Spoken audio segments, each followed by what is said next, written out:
Hola, sóc la Brisa Luque i sóc guionista, directora i productora de la sèrie Big Bang. Quan va sorgir la idea de fer Big Bang, el que volíem era fer una sèrie i no teníem un duro. No, m'ho puc creure. Aleshores vam escriure molt des del punt de vista de la producció, pensant en com podíem abaratir costos, com podíem fer-ho realitzable per nosaltres.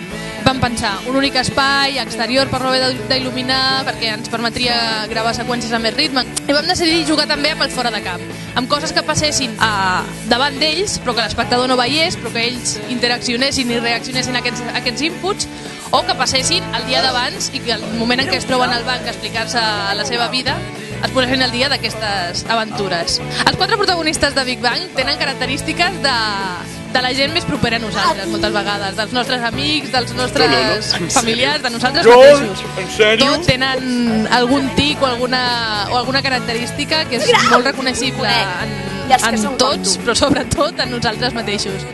Primer que vam buscar va ser els actors. Sent una comèdia i estan basada només en aquests 4 personatges que estaven constantment davant de la càmera i que tenien el pes de tota la sèrie, era molt important encertar amb el cast. Jo m'ho vaig passar molt bé amb els assajos, perquè reien molt, però sobretot perquè va ser el moment en què vam anar donant-li forma també. I era el moment d'anar provant coses, no? Doncs com es mouen. Una cosa que no puc donar rivalta.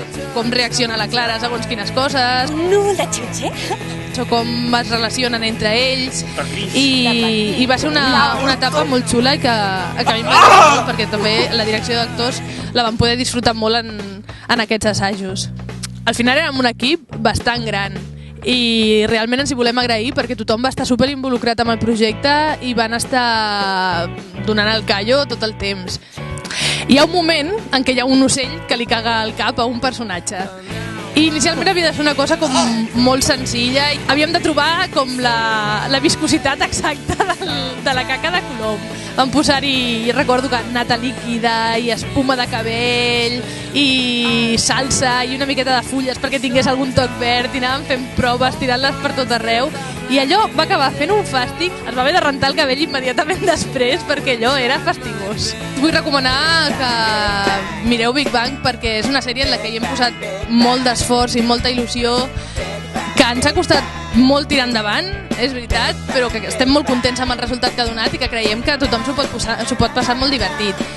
És un exemple de que es poden fer coses amb molt baix pressupost si hi ha ganes i si hi ha energia, i és un començament, potser portarà més cua.